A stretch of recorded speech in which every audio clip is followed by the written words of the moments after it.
As I stepped on my flight, the flight attendant gave me a strange list of rules. "Can I check your ticket, please?" I handed the ticket that I've been twirling around in my hands for the past hour to the flight attendant. She nodded at it approvingly before producing a sheet of paper from the file that she was holding and placing it inside my folded ticket. "Have a nice flight," she commented enthusiastically before handing my ticket back to me.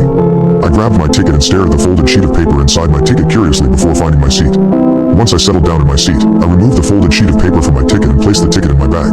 Upon unfolding the sheet of paper, I realized it was a handwritten note. The handwriting seemed rushed. I've transcribed the note from memory here. Rules for surviving this flight. Do not speak of the sheet to any passenger. You are the only human on this flight. Check the time on your phone after reading the sheet. All rules will apply based on the time of your phone. During the first hour of the flight, do not talk to anyone. People may try to talk to you, but ignore them completely.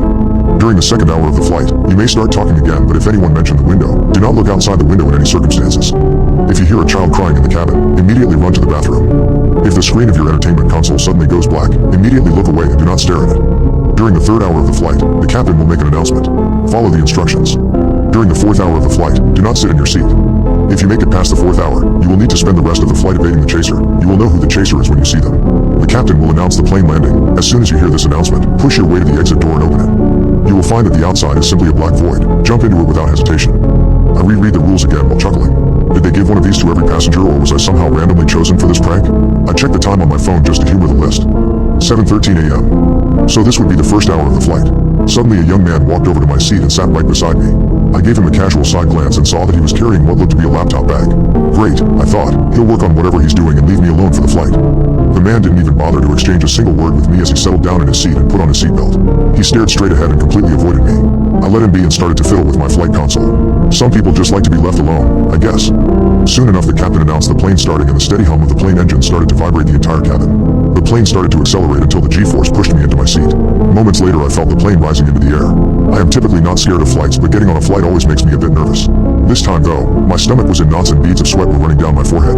My instincts told me I was stepping into danger, grave danger.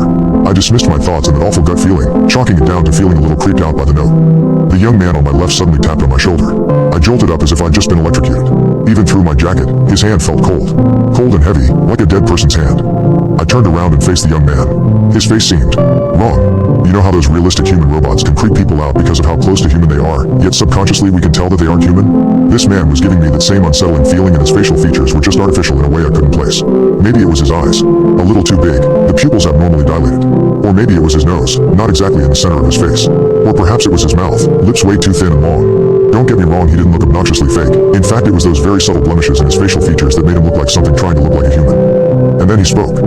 His voice was normal. Upon hearing his voice, the man seemed to look normal too, and I thought I was just freaking out for no reason. "Hey, do you wear headphones?" he asked. That was a weird question to ask. Did he want headphones? I was about to open my mouth to speak when he spoke again. "How would you feel if I cut your hand off right now?" What was disturbing wasn't the nature of the question itself, but the fact that he spoke in such a calm manner. It was as if he was asking me how my day was. Suddenly my mind went to the list of rules that I had subconsciously been squeezing into my hand. The first rule said to not talk to anyone on the flight no matter how much they try to talk to you. I decided to ignore the man. He seemed really weird anyway, and if I was honest, the list of rules wasn't why I chose to ignore him. He stopped pestering me and returned to work on his laptop. I looked over at his laptop slowly and gasped at what I saw on the screen. He had a photo of me on the screen. That's it. Nothing else, just a full screen photo of me.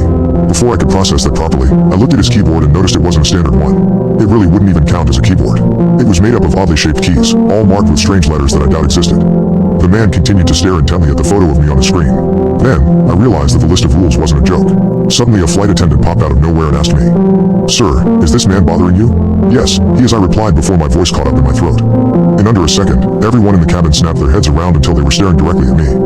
Their faces, they all looked wrong. Inhuman. Slowly their long thin lips curled into wide smiles and red tears started to roll down their faces.